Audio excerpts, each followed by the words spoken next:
In the last video, we talked about urban infrastructure, under which we talked about power supply. In this video, we'll be talking about water supply.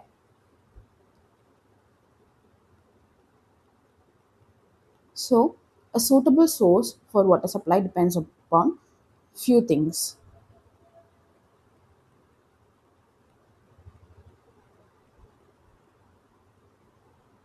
For water, depends upon few things. Firstly, is your water quantity. Your water quantity is what is the present demand plus immediate future demand. So it should be sufficient. Your source should have sufficient water to supply your immediate and your future demand. Okay.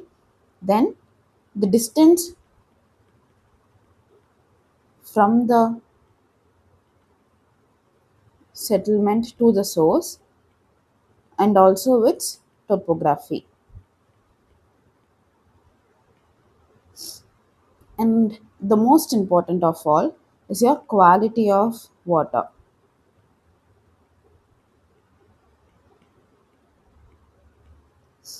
And let us look into the quality of water for drinking purposes. So for drinking,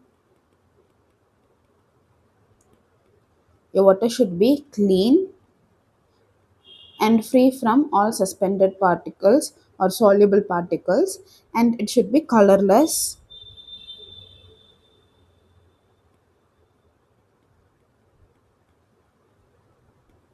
tasteless, and odorless, and it should have no turbidity. Turbidity is like the haziness or cloudiness of the water due to particles present in it. So it should not have any turbidity at all. And the pH level should range from 7 to 8.5. And sometimes you have soluble salts, right? So the process of removing salts from your water is called desalination. So you'll have to do desalination, and it should also be not corrosive, so non corrosive, or else it could eat away your pipes and stuff.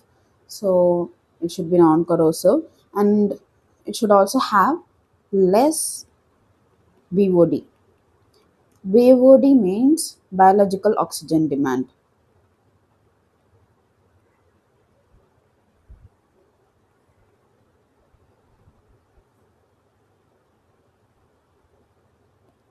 So, what is biological oxygen demand? This is the amount of dissolved oxygen required by aerobic organisms to decompose your organic matter that are present in the water sample. Okay, so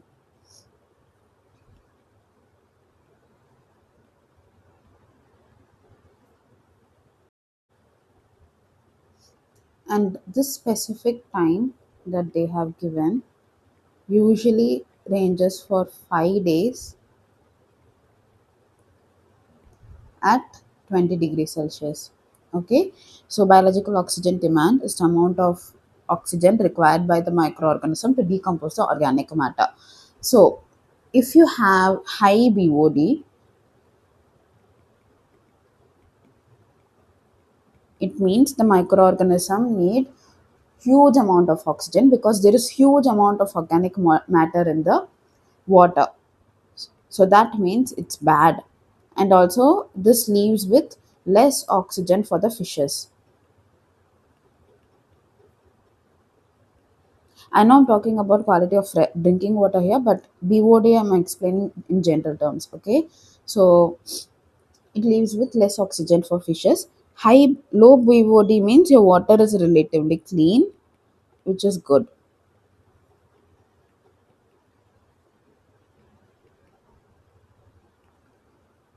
Okay, so you should have less BOD. Now let's look into the water supply network or network chain. Okay,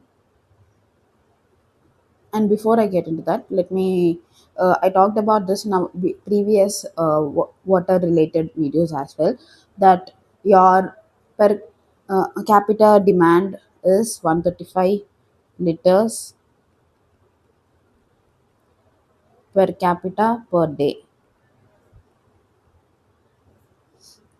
which is, I will just write it as 135 LPCD. This is your per capita water demand. Per capita is per person, okay? So per capita water demand with full sewage. And it is also, if they question you like what is the design water consumption, it is also 135 liters LPCD, okay? So design water consumption. But if they ask you what is the water demand without sewage, so if it is no sewage,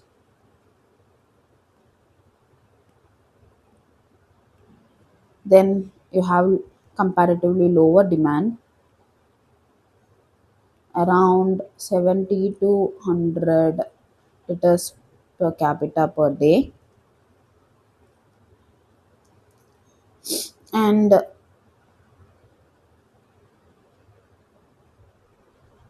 your sewage generation is about 80% of your total water demand.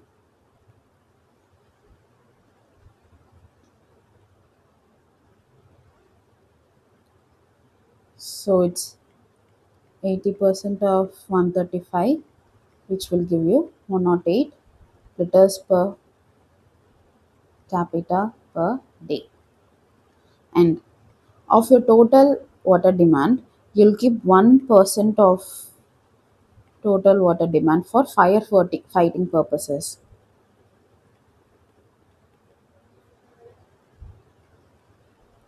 You will have fixed liters or amount for this as well. If they are not provided, at least minimum 1% of your water should be kept for emergency purposes like firefighting.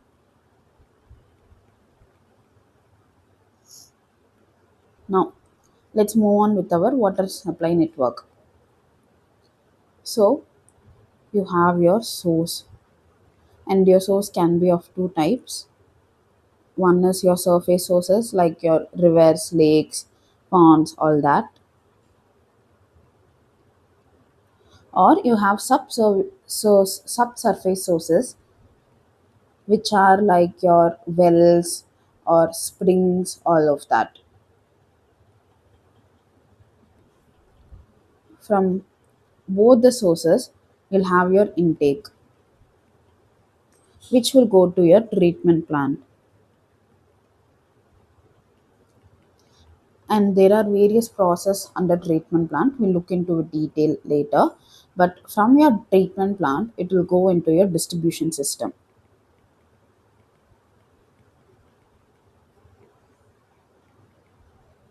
which again have three types. So your distribution system can be by gravity or by pumping or a mixture of both, which is a dual system. And from all these systems, you'll your water, you know, it will go to the district water mains,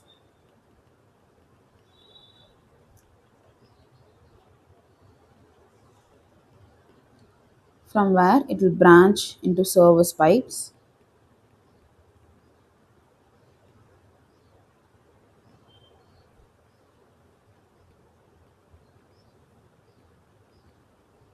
and finally to your homes. So you'll have your consumers. After the consumers consume the water, it is let out as your wastewater. So this is your water supply network. From your source, you will have an intake from where your water is treated, sent to your distribution system. You'll have three types of distribution system: gravity, pumping, and a mixture of both. From where it is sent to the district water main, from where it branches out to service pipes, and then it reaches your consumer, after which comes out as your wastewater. Now let's see each process. So you have your raw water collection point.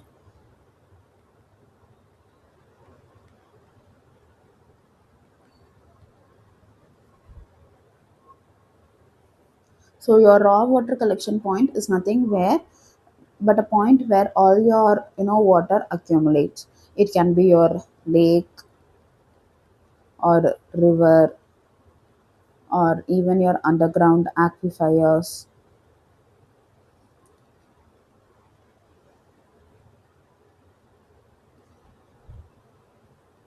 etc. Now, if you want to know what is an aquifer, aquifer is basically a body of permeable rocks under can contain or transmit groundwater.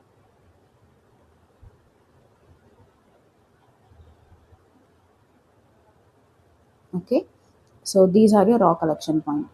From here, it will go to your water purification facilities or your water treatment plant.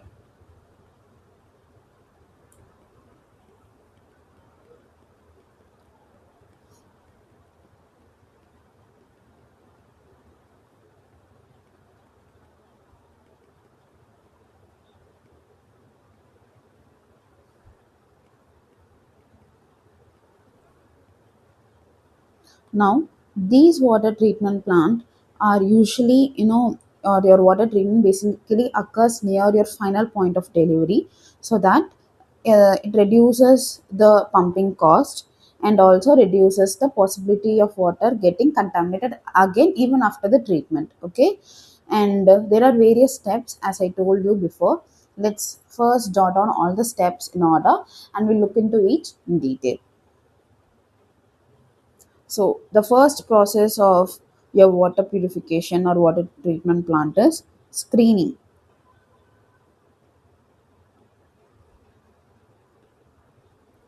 Then you have aeration, which is optional, basically, pumping air into your water and stuff. Then you have coagulation, flocculation,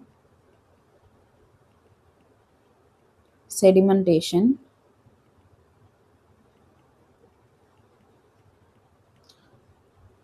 filtration, disinfection,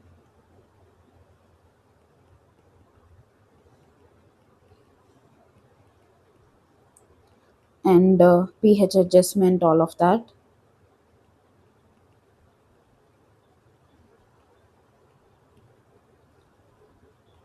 And finally, it is sent to the water storage. Okay, so these are the steps involved in your water treatment plant. Now, what is your screening?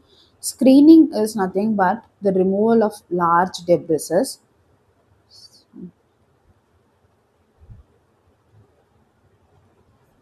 large debris like your leaves or rocks or sticks, some other things, right?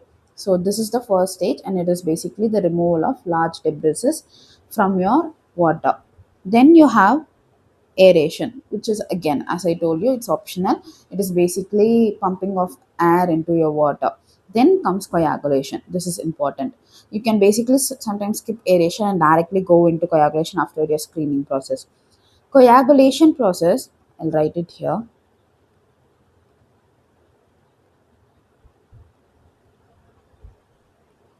Coagulation is basically your chemical desalination.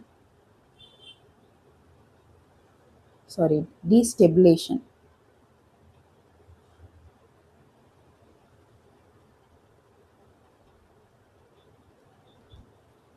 So what does this mean? This, you have coagulants, okay? So Your coagulants are alum or PAC, etc., are added to the water.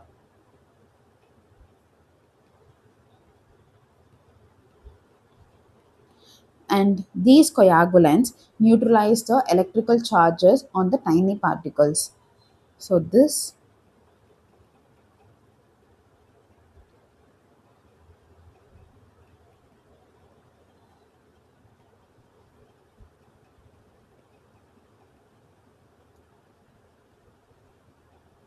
electrical charges on tiny particles, and therefore this breaks the repulsion so that all the tiny particles can stick together and form tiny clumps. Okay, breaks the repulsion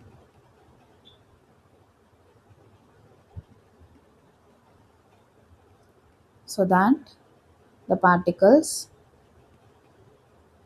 stick together and form what we called as your microflocks.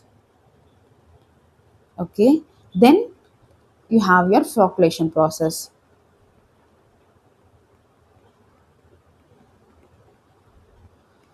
Flocculation is a physical process rather than your chemical process.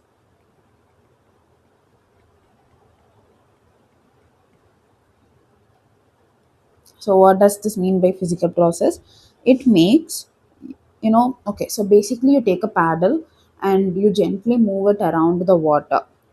And when you do that, these microflocks, you know, connect to each other or bump into each other and they form big, visible, fluffy flocks. Okay, so this is flocculation. So flocculation, it makes your microflocks to bump into each other by slow, gentle mixing using paddles.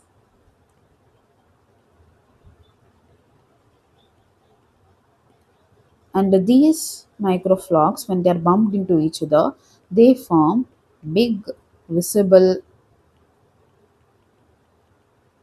and fluffy flocks which can settle on the bottom. Okay, so these flocks that float on the top can float on the top.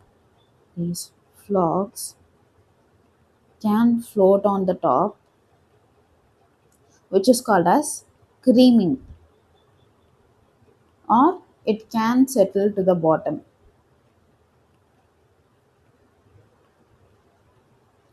which is called sedimentation. Okay, and sometimes you also use flocculants, like how we have coagulants. Similarly, you can use flocculants like polymers to aid the process. Now, if you're confused between flocculation and the coagulation, imagine you have milk, and when you pour lime juice or lemon juice into it, your milk starts to curdle, right? And when you start mixing the milk with a spoon or a ladle, the little clumps, form or bond together to turn into something that are much huger in size and much visible and much fluffier. So that is the difference between coagulation and flocculation. When adding lemon to the milk curdles your milk, which is coagulation. And when you gently mix your milk, your stirring of the curdled milk forms clumps together, which is flocculation. Now, after it goes through the flocculation process, it is then sent to the sedimentation tank or sedimentation basin.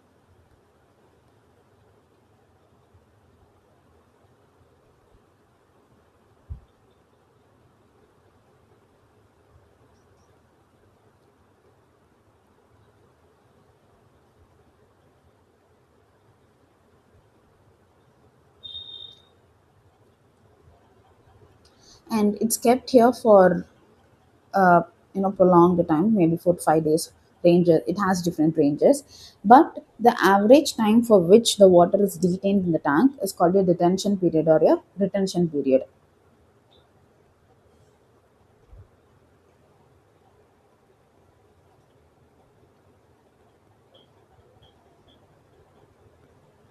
Now, what is sedimentation? Sedimentation is nothing but letting gravity do its work. So you let gravity settle the heavy flocks to the bottom.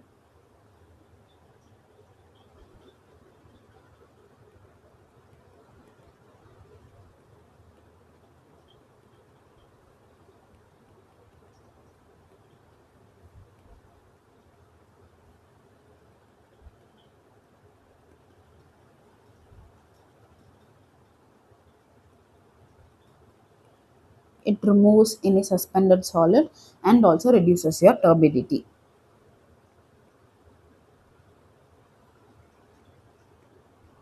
Now, there are different types of sedimentation unit. Okay, so if we see the types of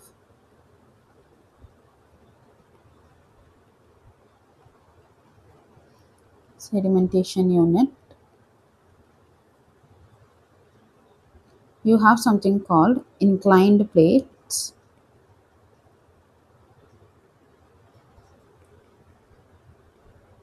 or your lamella clarifier.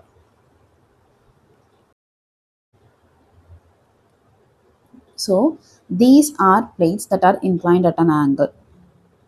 Okay,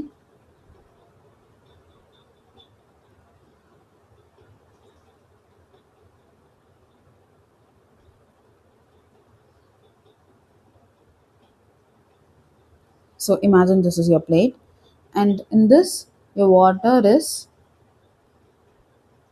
flowed upwards. So in the upward direction, you'll have all these flakes settle onto the plate, which will then slowly slide down to the bottom, and your clean water is taken out on the top. Okay, so this is water flows upward between the plates. Your flocks settle onto the plates and then slide down.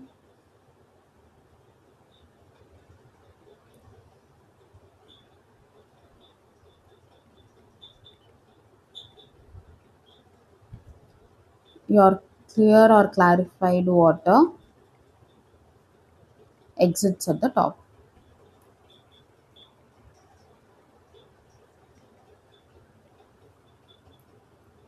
Then we have flock blanket clarifiers.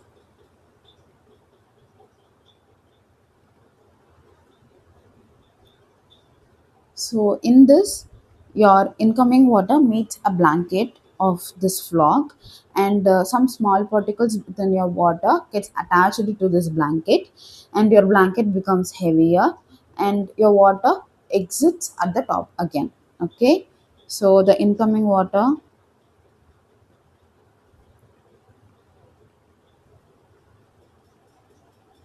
meets the blanket,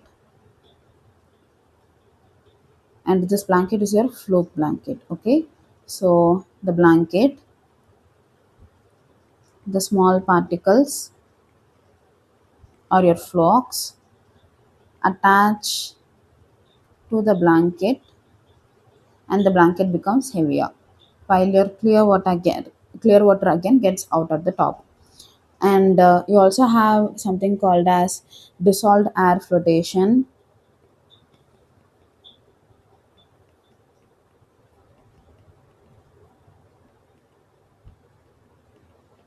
in which air bubbles are used to entrap the particles, and then again clear water is taken out at the top. Now all these materials that are settled on the bottom or your sludge. And these are removed again by various methods. You use, methods like gravity thickness or high speed centrifuges, all other things, and it is removed. The water that you take, the clarified water that you take, is sent to your filtration process. Now before filtration process, there are I want to talk about the different types of sedimentation, okay, or sorry, different types of settling. And there are four types basically. So your four types of settling, and this is very important in terms of gate, so remember this. Type 1,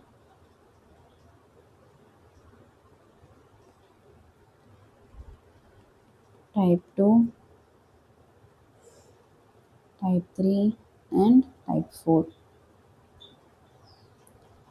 Type 1 is called discrete settling.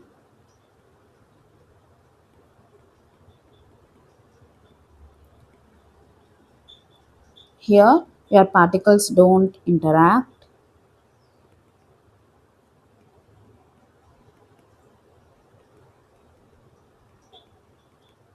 and these, settle basically sand, grit, all those things. Then you have flocculent settling. Flocculent settling, which again your flocks increase in size while settling.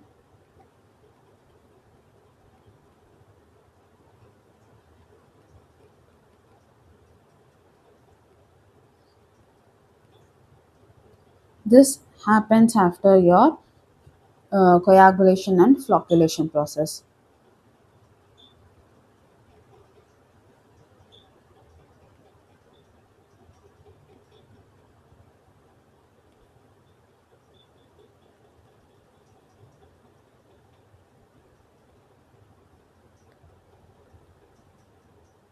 Then you have hindered or zone settling,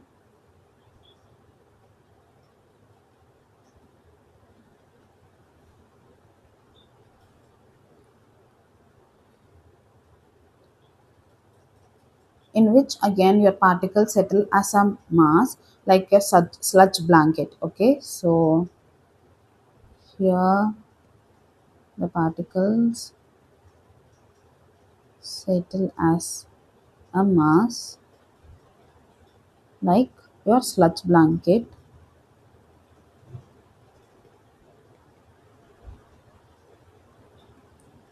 And this type of settling is common in activated sludge and flocculent blanket.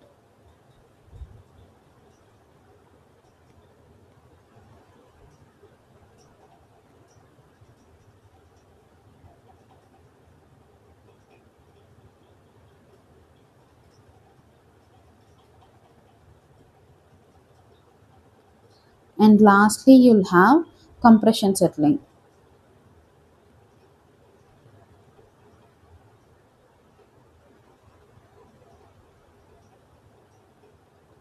in which the particles compress under their own weight and settle.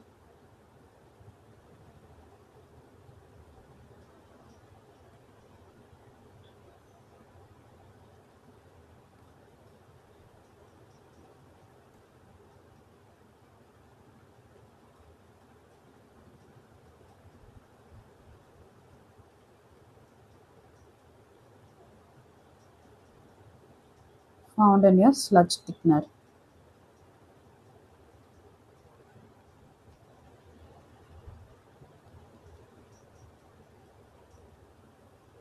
Okay, so these are four types of settling, and these are important in terms of your gate.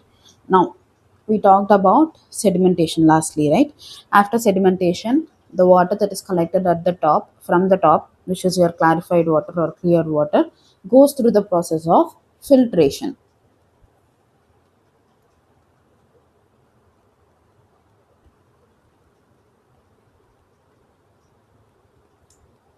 So, what is filtration? Filtration is nothing but your water passing through layers of sand, where again any other remaining particles or any other flows that are still there, it gets trapped and your clear water emerges out. Okay, so water goes through layers of sand where the particles get trapped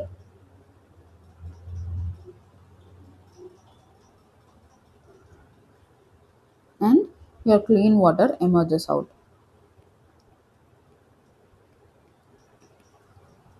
And again, there are various types of filtration process.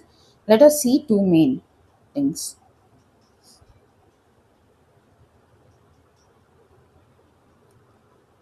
You have rapid sand filters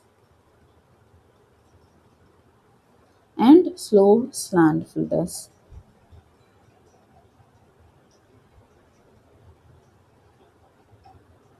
So in rapid sand filters, your water moves rapidly from the top to the bottom to the layer of filters. Okay, so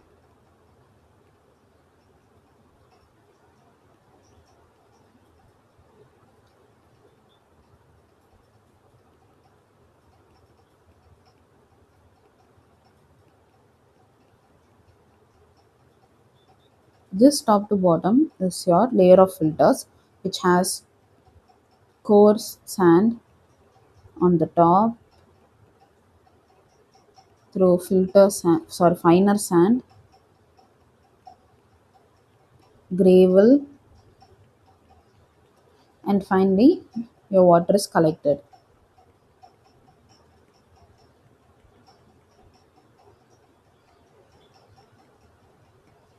And the cleaning of these filters takes place through a process called backwashing.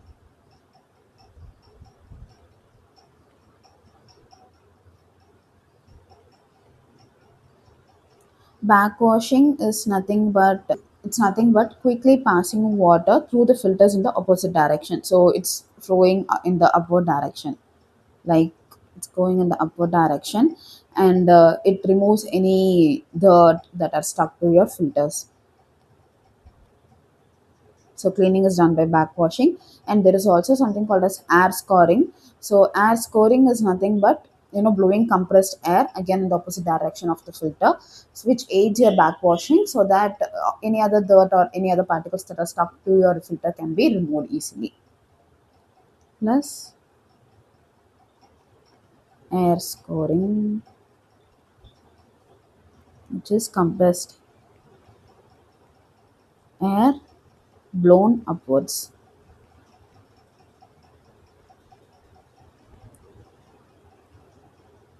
while backwashing is water which are quickly passed in the opposite direction, which is again your upward direction. Then let's move on to our slow sand filters. In slow sand filters, this happens when you have large area to do this. Okay,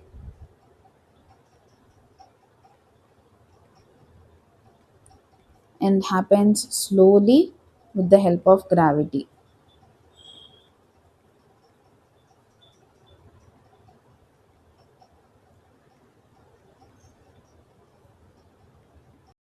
Here, if you see the layer, you'll have fine sand on the top,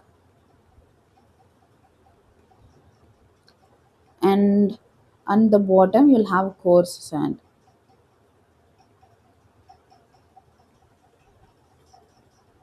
And um, you'll also have the cleaning process. So if you see, you have something called as zooglial layer, or it's also called as smooth deck.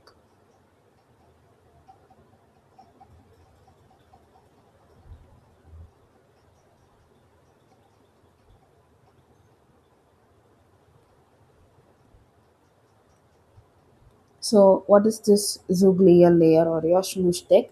So this is a biolayer which has algae or protozoa or any other bacteria, and this eats any pathogens or organic impurities present in your water. When this top layer becomes too thick, the top part of the sand is scraped off, and again your filter is cleaned. Okay, so zooglial layer or smooth deck is nothing but the biolayer that forms on top of the sand.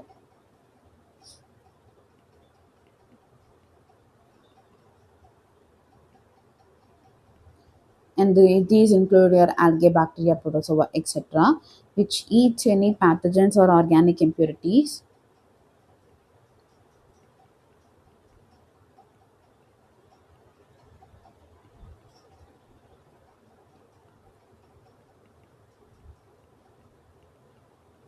present in your water. And whenever the top layer or this zooglial layer becomes too thick, your top part of the sand is scraped off.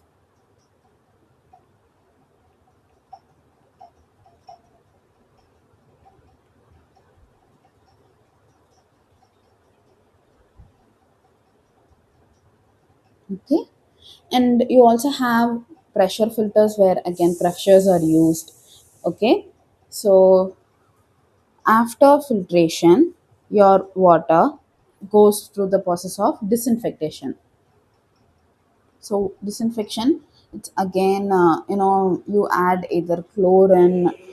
Chlorine is commonly used, so you can use chlorine, or sometimes even ozone, or UV light are also used to disinfect your water. And sometimes, or in some areas, you also use fluoride. Okay, in some areas,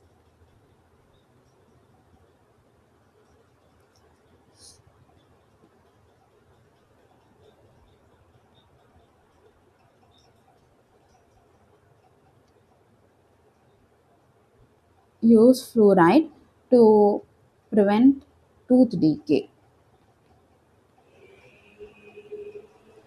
And this process of adding fluoride is called fluoridation.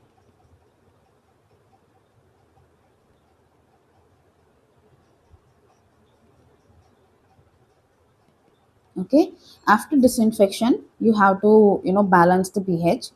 So you'll have pH adjustment.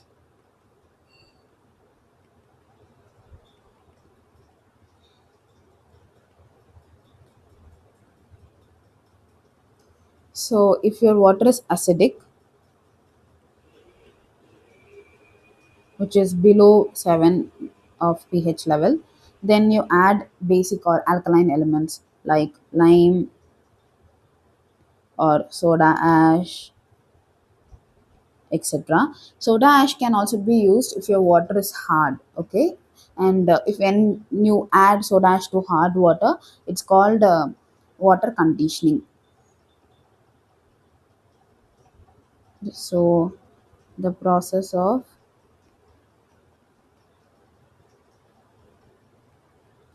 reducing the hardness of water is called water conditioning.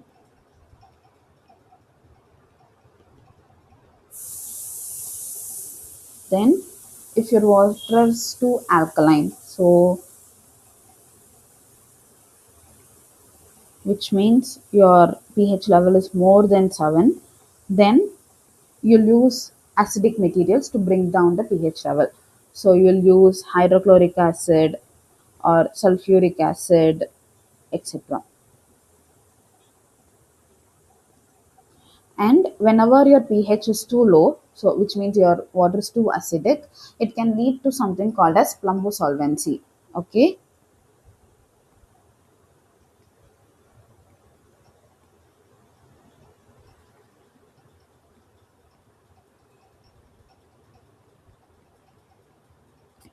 so plumbosolvency is the corrosion or erosion of your pipes because of the water that passes through it. And to prevent plumbosolvency, you increase your pH level, and you can also add phosphate ions to it. Okay, so these are the treatment, and we're done with the treatment now. Now you have to take it to your storage tank and then down the distribution lines. So let's talk about the storage facilities.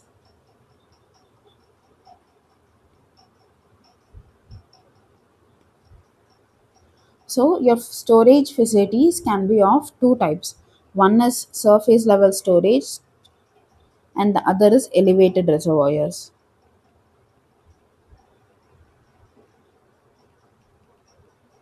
Your surface reservoirs are nothing but your underground tank or sump,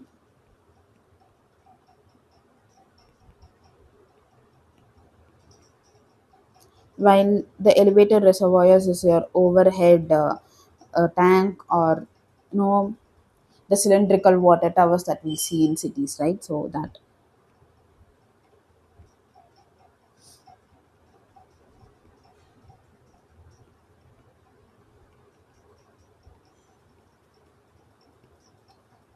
Now there are few things that you need to know about the storage. So your gross storage or the total capacity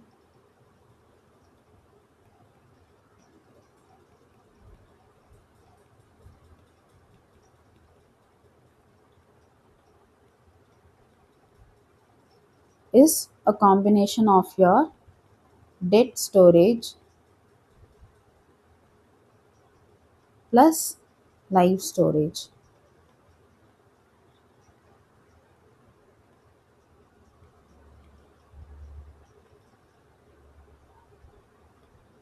And what is your dead storage? Dead storage is the portion of the water below the outlet or the inlet level. So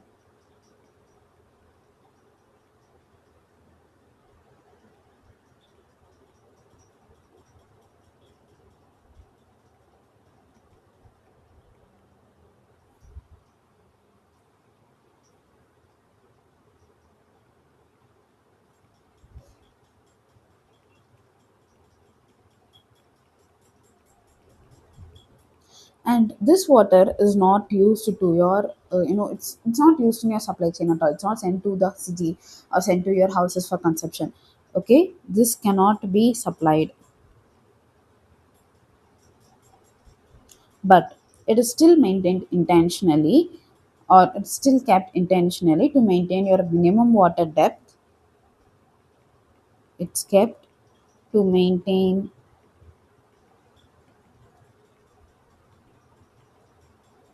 minimum water depth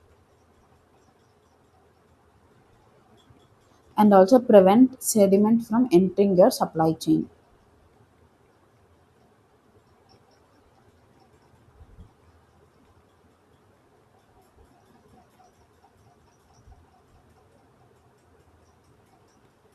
While your live storage, on the other hand, is the usual storage that is supplied to your city.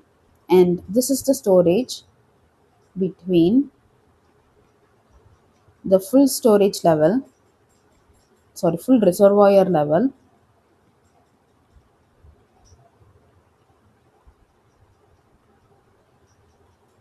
and the outlet. And this sits right above your dead storage.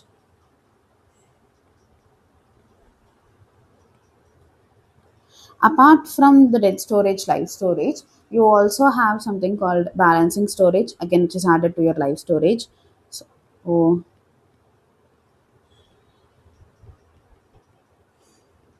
balancing storage is nothing but this manages the fluctuations between the pumping and the demand. Okay,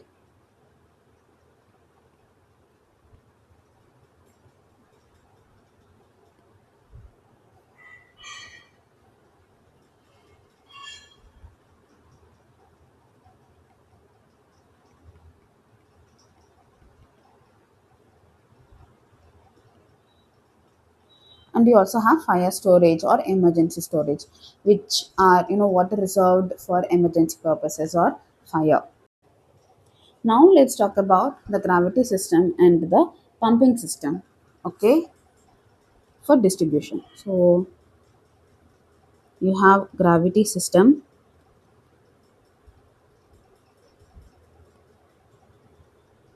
Here if you see, these are usually takes place when the water, your water body like your lake or river, from where you're gonna take the water, which is your main source of water, is at a higher level compared to the city. Okay,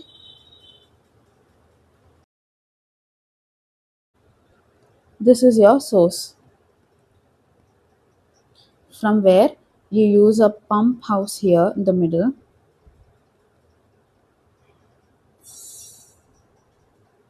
to bring your clean water and store it separately, from where it is supplied to your town or city. Okay, this is your gravity system, where with the help of gravity you supply your water. If you see your water pipeline, it goes like all of that. Okay, then you have pumping. So in pumping system, you'll take the water from your source, use an intake pipe pump house, and store it in your reservoir. And from your reservoir, it is again you use a pump house to store it in a service reservoir at an elevated height.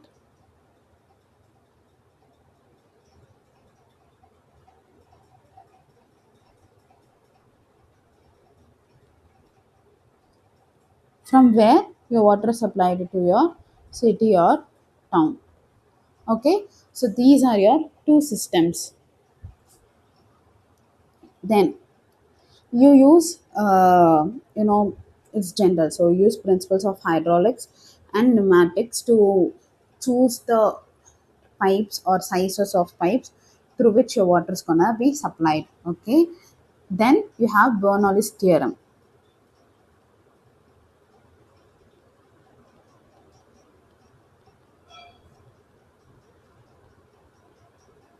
Okay, to explain Bernoulli's theorem in simple term, it means your water flows from higher total head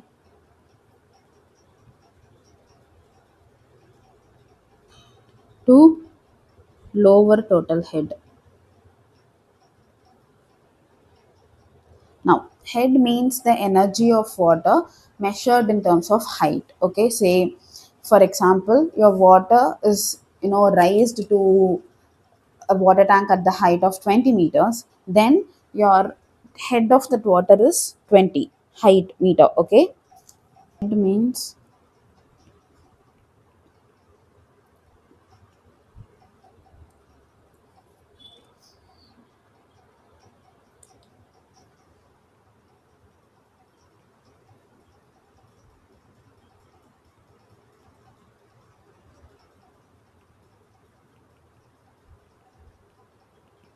now what is total head? Total head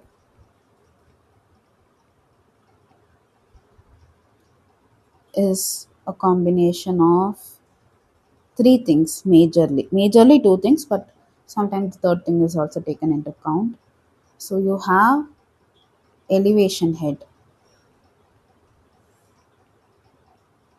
which means how high the water is raised from your reference level. And you have pressure head,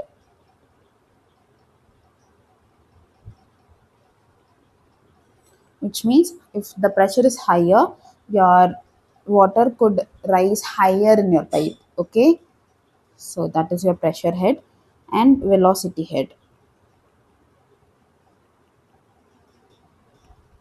again this is rarely taken into account, it's very tiny, so people usually ignore it. Okay, the velocity head is nothing but the energy of your water. And Any friction in the pipe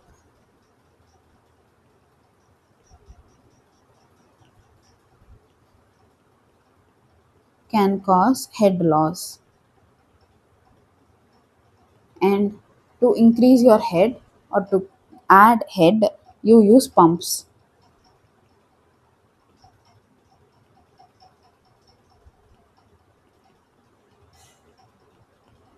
Okay, so your total head is your elevation head plus your pressure head.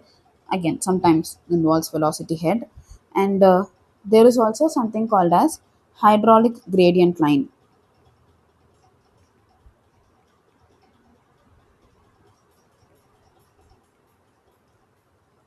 HGL, which is nothing but the line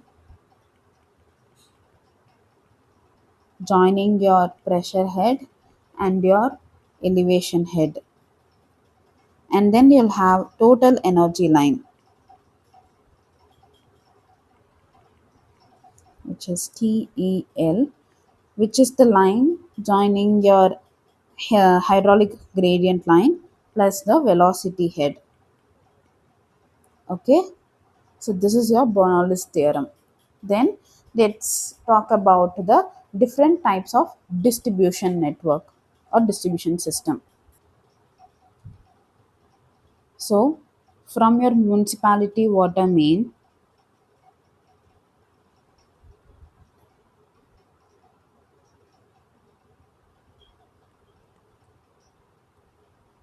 you connect a ferrule. Ferrule is a copper thingy. So you connect your ferrule, which is again connected to the gooseneck. All these types of pipes and everything we talked about in the plumbing video itself. You connect your gooseneck, and you use gooseneck so that the pressure of the water is kind of subdued when it enters your service pipe. So you connect your gooseneck, which connects to the service pipe. And from your service pipe, you have a stopcock where you can, which you can use to shut down or turn on the water supply, which is connected to your water meter, which reads the amount of water that you use, and finally to your building. Okay, remember this flow of chain. This can be again asked. And one more thing, so if you want to temporarily disconnect the water supply, you do it by using the stopcock. If you want to permanently disconnect water supply, then you do it by using ferrule. Okay, let's talk about the different types of water distribution system.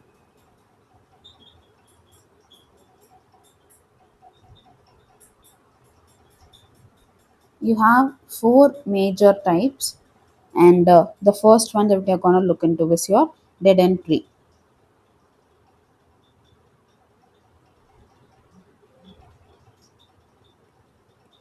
So in your dead end tree, you'll have your main trunk or your main pipe.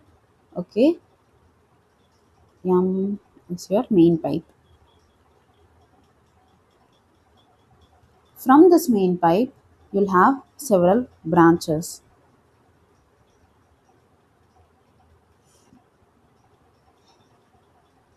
with your cutoff valve attached. Okay, this is nothing but your cutoff valve.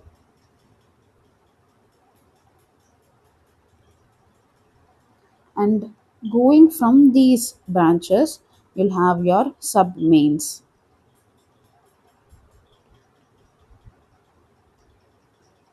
So this is your sub mains.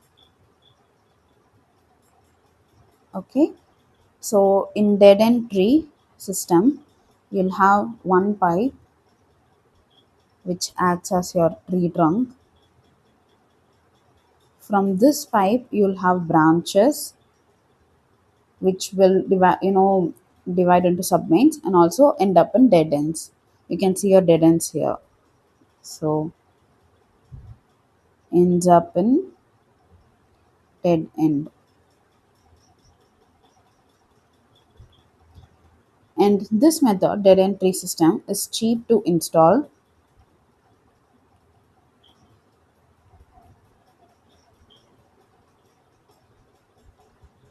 It also has a very simple design, but the cons of it is your water stagnates at the dead end,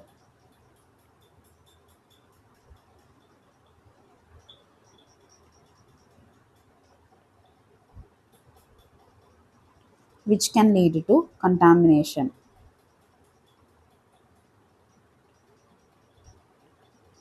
And also, your pressure drops at the dead ends.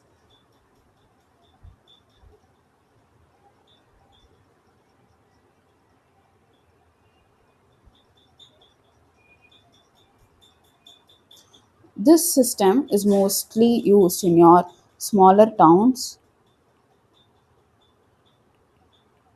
or rural areas. Okay, this is the first type that we saw. Now, moving on, we have ring main circular system.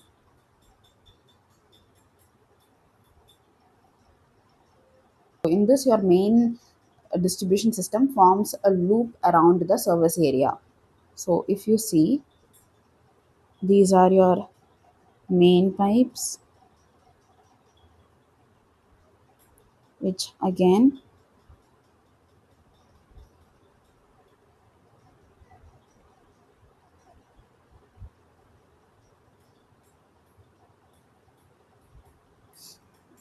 forms a closed loop around the service area. So let's imagine this is the area that you're gonna supply water to. So it forms a closed loop around that area, and you'll have your sub mains connected, or branch pipes or your sub mains connected crosswise to each other and also to the main pipe. Okay, and you'll also have your cutoff valves.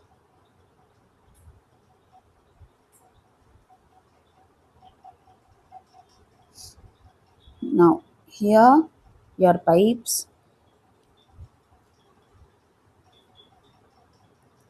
form a closed loop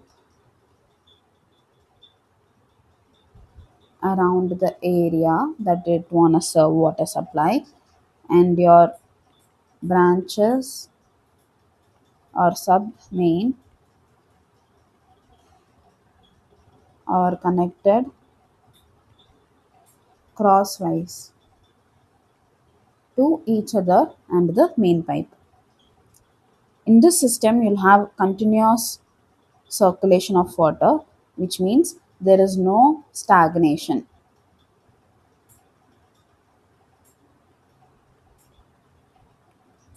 So it means even if one side of supply fails, the water comes from the other side. Okay, even if one side fails, your water comes from other side. Then if we see in terms of expenses and stuff, this is expensive than your dead end tree system. It also has more uniform pressure comparatively,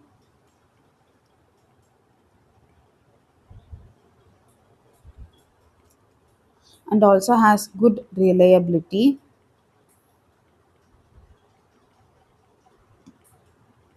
used in a lot of modern urban areas. Let's move on to the third type of system,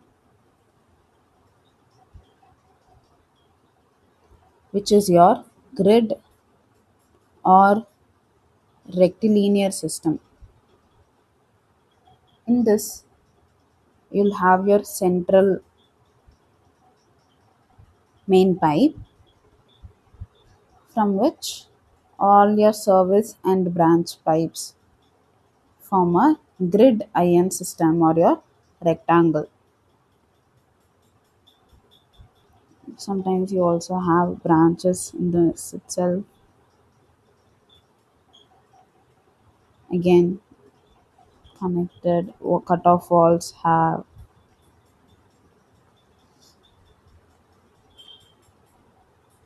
and so on. Okay, so in this,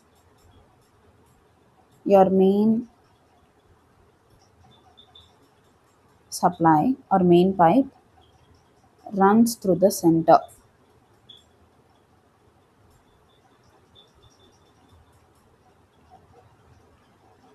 of a rectangular area.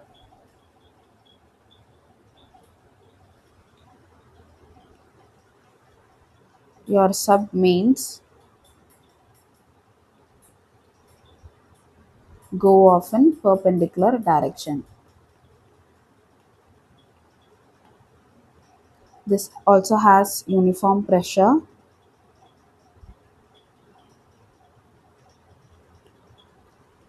is very reliable.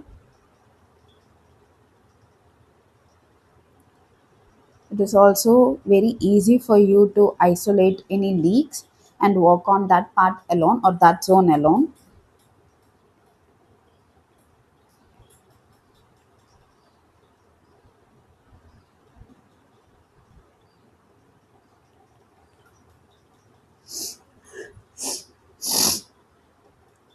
But this is also more expensive,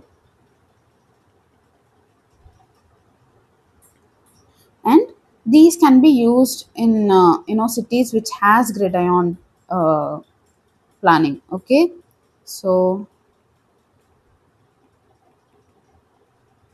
like Chandigarh. Okay, so cities with grid ion planning.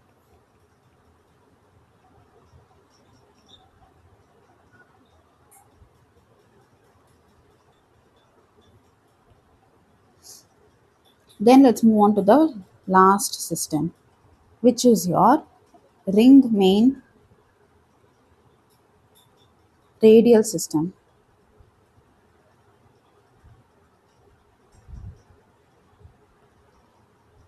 Okay, in this you'll have central distribution or distribution reservoirs in multiple locations.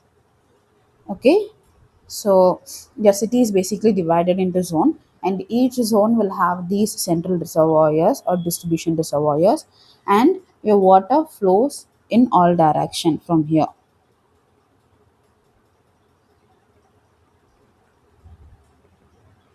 divided into zones. Your each zone has a central or distribution reservoir,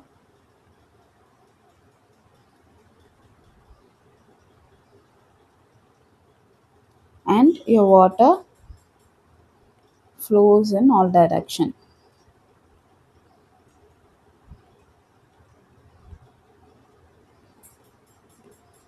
And these are very efficient in large cities.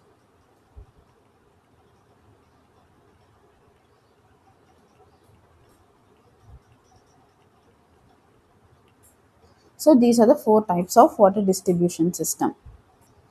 So after everything, after the water supply to your home, and after you consume it, after you use it, your wastewater is taken and it goes through a different chain on its own. And we'll talk about that in the next video. But let's talk about water scarcity and water stress.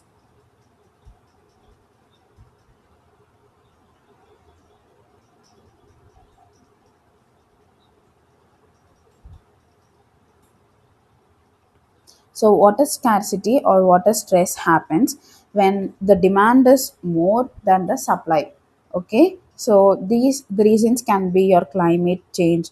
Your precipitation or rainfall pattern changes from year to year due to the climate change, and the rivers have decreased flow, lakes are drying up. All those reasons are there, and to overcome any future problems, the UN or the United Nations have come up with a lot of recommendations.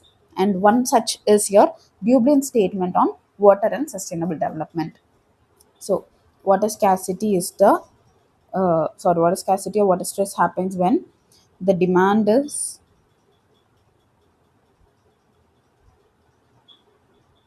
or your demand exceeds the supply. and these can happen due to your climate change. And to overcome any future problems, the UN has made many recommendations, such as the Dublin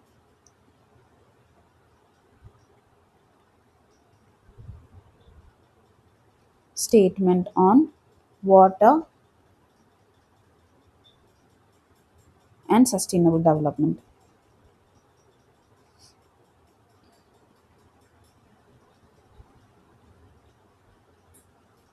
Now, if we see some of the state of these statements, it says that fresh water is finite and a vulnerable resource. So they're not saying it's infinite, you're gonna get it again and again. It's not a renewable source. It's okay, it's a finite source. It's a finite source, also a very vulnerable source.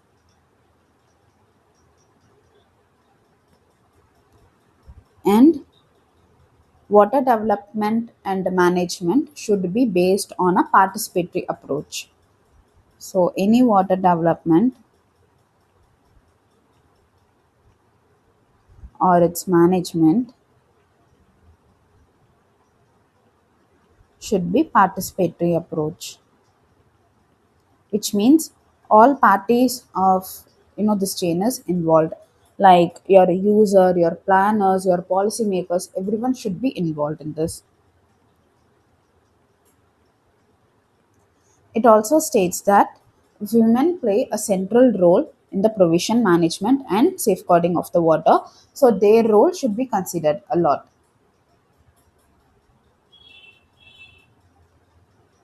And it also asks water to be recognized as an economic goods. Okay, so water to be recognized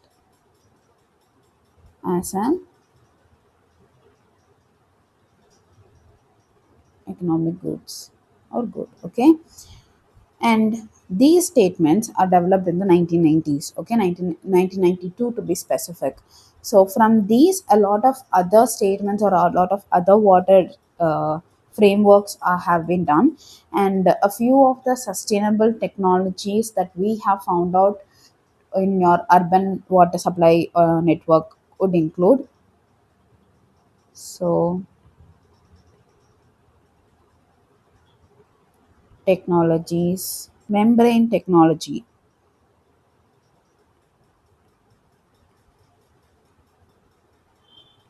So your membrane technology uses is okay. It's your membrane technology is used for the separation of your rainwater and your wastewater. Okay,